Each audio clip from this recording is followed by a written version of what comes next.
Hello everyone, Assalamualaikum. Welcome to another video.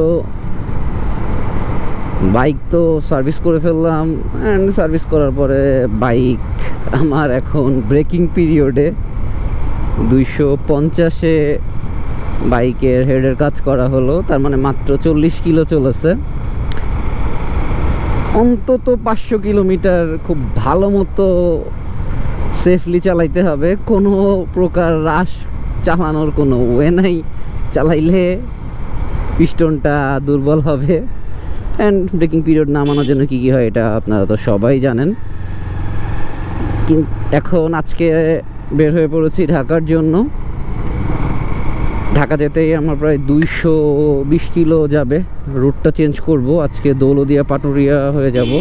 So চলেন সবাই আমার সাথে আবার ঢাকার পথে। And once again welcome to with Nahid motor venture.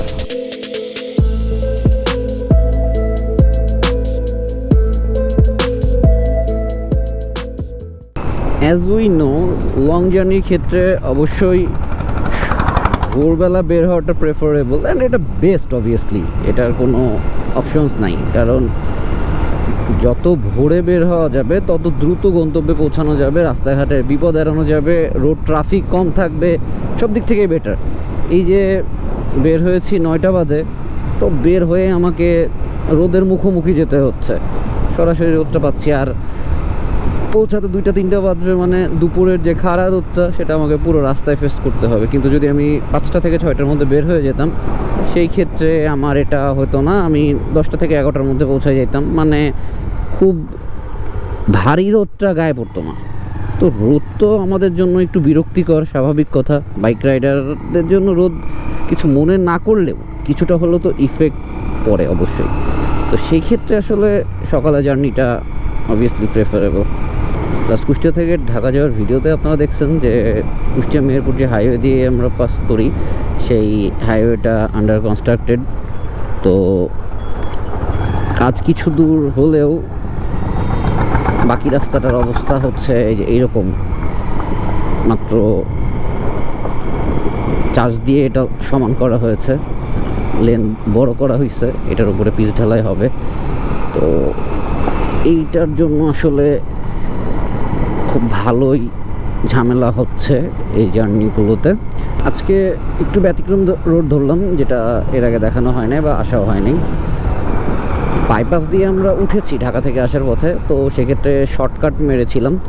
কিন্তু এটা হচ্ছে বাইপাসের ক্লোজিং যে জায়গাটা আর কি, বাইপাস মোড়, বা এটার নাম কি, বটতল বাইপাস মোড়, শুধু বাইপাস মোড় না। তো এখান থেকে যে পিছনে যে রাস্তাটা, এটা ঝিনাইদহর দিকে চলে গেল, মানে ঝিনাইদহ যশোর খুলনা যেদিকে যাওয়া যায়। আর এই রাস্তাটা আবার কুষ্টিয়া শহরের দিকে ব্যাক করলাম। আরেকটা জিনিস দেখাই, সেটা হচ্ছে ডান পাশে যে ভবনটা দেখা যাচ্ছে, ওই যে বিআরবি কেবলসের যে ভবনটা, এটা কুষ্টিয়ার মধ্যে সবচেয়ে বড় এবং বাংলাদেশের মধ্যে দ্বিতীয় সর্বোচ্চ ভবন। রাস্তাটা বন্ধ, সেটা কুষ্টিয়াতে আন্ডার কনস্ট্রাক্টেড চলতেছে কাজ। কুষ্টিয়ার বেশ অনেক উন্নতি হয়েছে। এটা কুষ্টিয়া এখন জেলা শহর হিসেবে ধরাই যায় না, একটা বিভাগীয় শহরের মতো অবস্থান করে নিয়েছে কুষ্টিয়া শহর। বসবাসের জন্য আমার কাছে একটা বেশ ভালো শহর লাগে। এই শহরে আমি 2 বছর থেকেছি। এই সেই চোরহাস মোড়, চোরহাস মোড় তো এর আগেও দেখিয়েছি। এই যেখান থেকে বাম দিয়ে যে শর্টকাটটা, এই শর্টকাটটা দিয়ে আসলে আমরা বাইপাস উঠি। আজকে টুকুরে আসতে হলো। ওয়েলকাম রাজবাড়ি রোড ডিভিশন। আমরা এখন রাজবাড়িতে ঢুকে গিয়েছি। কুষ্টিয়া ছেড়ে আসলাম, মানে খুলনা বিভাগেরই শেষ। রাজবাড়ি জেলা তো ঢাকা বিভাগের মধ্যে, ঢাকা বিভাগে ঢুকে গিয়েছি। অ্যান্ড আমার বাইক ব্রেকিং পিরিয়ডে থাকার কারণে জাস্ট, তো এত সুন্দর রাস্তা হওয়া সত্ত্বেও আরপিএম 5000-এ আমি আটকায় আছি। এখানে আমি চাইলে হয়তো বা 6000 পর্যন্ত যেতে পারছি, কারণ ব্রেকিং পিরিয়ডে সেফ জোন 5000 থেকে 6000 আরপিএম। বাট আমি 6000-এ কন্টিনিউ করছি না, আমি 5000-এ কন্টিনিউ করছি। আর মাঝে মধ্যে হয়তো বা 6000-এ পুশ দিচ্ছি, বাট খুবই কম।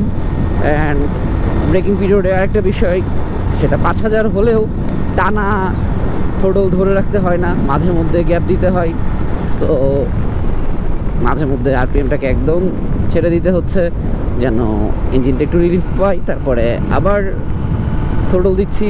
সো আজকে জার্নিটা একটু হিসাব নিকাশের, কারণ এই যে এতটুকু, শুধু এইটুকের মধ্যেই, মানে এত থ্রোটলের মধ্যে জাস্ট এইটুকের মধ্যেই আমার আজকের লিমিটেশন। এর বাইরে আমি চাইলেও থ্রোটল মুভ করতে পারবো না, বাট এনজয়েড ইট। ট্রাফিক রুলসটা খুব ভালো মতো মানা হচ্ছে, কারণ হাইওয়েতে তো স্পিড লিমিট 60 থাকে, ট্রাফিক নাই, বাট তারপরেও 60-70-এর মধ্যেই থাকা হচ্ছে।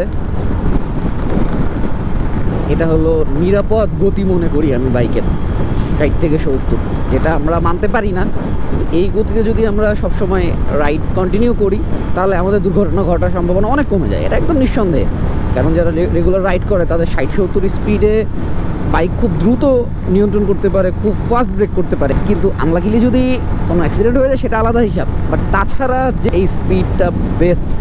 সো প্রতিটা বাইকার এই স্পিডটা বজায় রাখা ট্রাই করবেন, সেই ক্ষেত্রে আপনার দুর্ঘটনার হার অনেক কমে যাবে। ওয়েদার চেঞ্জ, রোদ থেকে হঠাৎ আকাশ মেঘলা, এই হলো বর্ষাকাল, এই রোদ তো এই বৃষ্টি, বাতাস প্রচুর ঠান্ডা। তো মনে হচ্ছে কোথাও হয়তো বা বৃষ্টি হচ্ছে, আল্লাহ না করুক এখন যদি বৃষ্টির মুখে পড়ি তাহলে আমার পৌঁছাইতে আরও লেট হবে। অলমোস্ট 12টা বেজে গেছে, আমি আছি এখন গোয়ালন্দ মোড়। এই যে ডানের যে রোডটা চলে গেল, এটা হচ্ছে ফরিদপুরের রোড, পদ্মা সেতু হয়ে যেটা ঢাকায় ঢুকে। দুইটা কারণে ওই রোডটা আজকে অ্যাভয়েড করলাম। প্রথম কারণ হচ্ছে আমার বাইকের ব্রেকিং পিরিয়ড চলছে, যার জন্য ওই রোডে গিয়ে আসলে ব্রেকিং পিরিয়ড মানাটা খুব কঠিন হয়ে যায়। আর 2 নম্বর হচ্ছে আজকে অতিরিক্ত রাইড করতে চাচ্ছি না, কারণ ওই রোড দিয়ে গেলে কমপক্ষে 40 কিলো রাস্তা বেশি হয়, মানে প্রায় 1 ঘন্টার রাস্তা বেশি। তো সার্বিক দিক বিবেচনায় আসলে আজকে জার্নি কমাতে চাচ্ছি। এটাই সেই টোল কাউন্টার যেখান থেকে টিকিট নিতে হবে।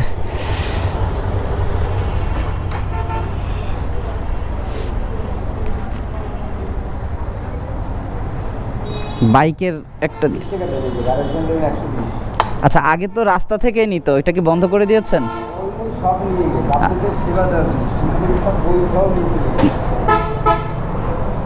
এটা করলে ভালো অবশ্যই। ওখানেও যদি আপনার ওই গভর্নমেন্টের গাতায় যায় তো, আর এখানে যদি ওই একই কথা। তো যারা ধরে বাইকের একটা দিয়েন তো।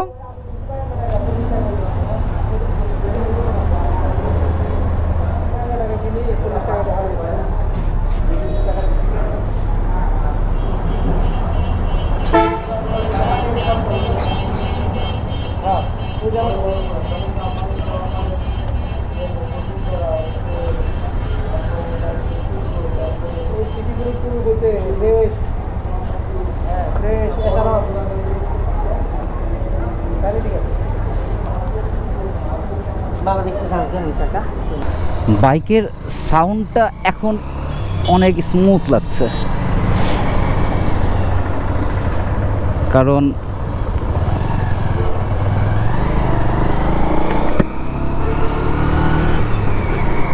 পিস্টন করার সাথে সাথে সাউন্ডটা ওই রকম ক্লিয়ার থাকে না। 50-100 কিলো চলার পরে আসলে ফ্রি হয়।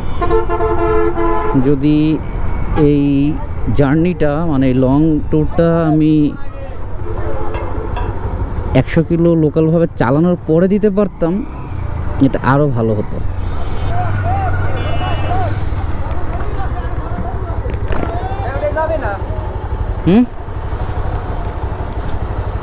আপনার পাঠালে হ্যাঁ হ্যাঁ বললাম না, আপনার না সব ফ্রি। তা তো অবশ্যই, ধন্যবাদ।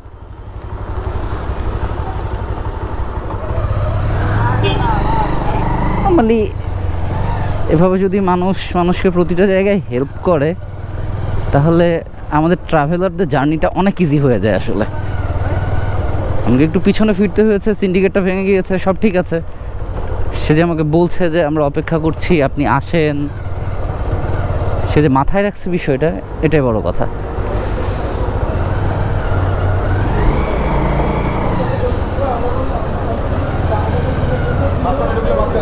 ঢুকবে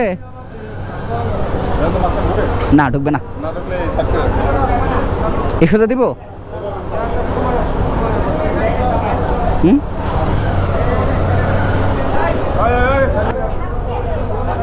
উত্তাল নদীর অবস্থা সেটা নদীর পাড়ে আসলেই বোঝা যায়। পুরো উত্তাল, বর্ষাকাল তো তাই। অপেক্ষা করি আমরা পৌঁছানো পর্যন্ত। ফেরিতে আজকে টাইম একদমই কম লাগছে। ফেরিটা ছোট, স্পিড ভালো ছিল, কোথাও আর উঠছি সাথে সাথে লোড টান দিছে, দাঁড়ানো লাগেই নাই। বামপাশে রোডটা আরিচা, এটা গাবতলির দিকে গেল। Manikganj 23 kilo, Dhaka 75 kilometre. বৃষ্টি শুরু হয়ে গিয়েছে অ্যান্ড পুরো ফাঁকা জায়গা। কোথায় দাঁড়াই এখানে কি দাঁড়ানো যাবে? সামনের দোকানটায় দাঁড়াই।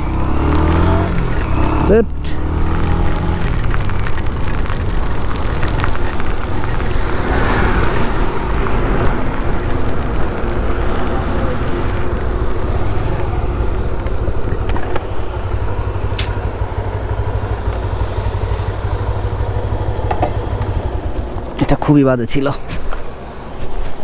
পুরা ভিজাই দিছে।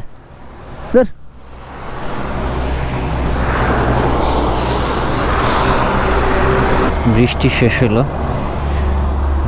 রাখার মতো কোনো জায়গা পাই না। বড় এই যে এই গাছতলায় রাখছিলাম।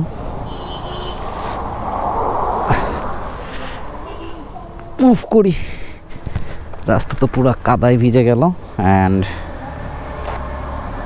যেটা হবে এখন, আমার বাইকটা ভিজবে, আমার ব্যাগেজ ভিজছে, কাদা লাগবে, জামা কাপড় নষ্ট হবে, সবই একবারে যাচ্ছে তাই অবস্থা। পুরো রাস্তা গেছে ভিজে।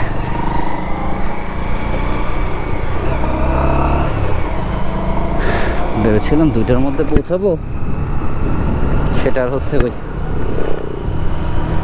কয়টা বাজবে আল্লাহ মাবুদ জানে। ইভেন এখনো বৃষ্টি পড়ছে ফিরফিরে।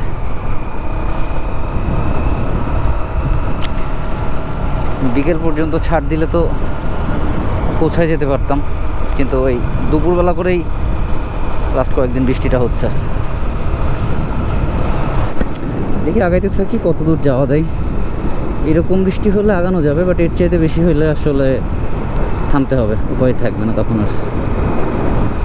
মোটামুটি যেখানে বৃষ্টি শুরু হয়েছিল তার 2 কিলোমিটার সামনে রাস্তার অবস্থা দেখেন, একদম শুকনা, কিচ্ছু না, কোনো বৃষ্টি হয়নি। ওই মোটামুটি 1 থেকে 1.5 কিলো এরিয়ার মধ্যে বৃষ্টি হয়েছে, এর বাইরে কোনো বৃষ্টি নেই, পুরা শুকনা, মানে এক ফোঁটা পানি পড়া নেই। লাখটা কি খারাপ চিন্তা করেন। জাস্ট ওই 1 কিলো যদি আগে আসতে পারতাম, এই যে আধা ঘন্টা দাঁড়াইছিলাম, মোটামুটি দেখা যাচ্ছে যে আমি এতক্ষণ হচ্ছে নবীনগর থাকতাম। Bad luck. 3টা বেজে গেল অলরেডি, বাজে নাই, বাজতে চলছে, 2:30 বাজে। তো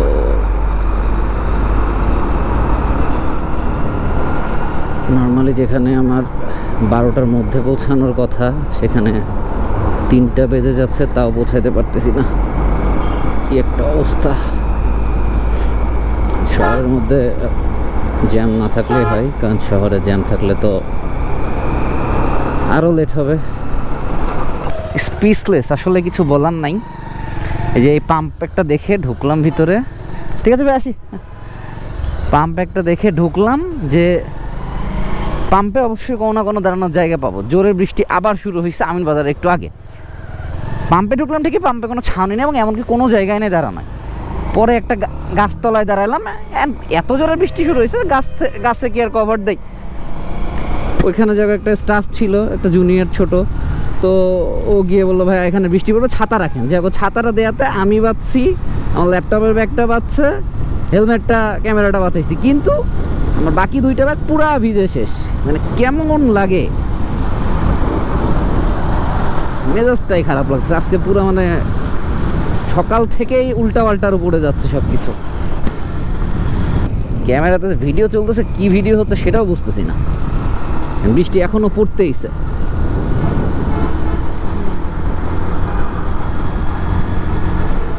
আজকে আর ভিডিও করা সম্ভব না, অলরেডি আমিনবাজার ক্রস করতেছি, এখন আর দাঁড়ানোর মতো ওয়ে নাই, পুরো ভিজে গেছি। রেইনকোটটা পরে এখন বাইক চালাবো, ক্যামেরাটা খুলে ফেলবো। সো আজকের ভিডিও এই পর্যন্ত, সবাই ভালো থাকবেন, আল্লাহ হাফেজ সবাই।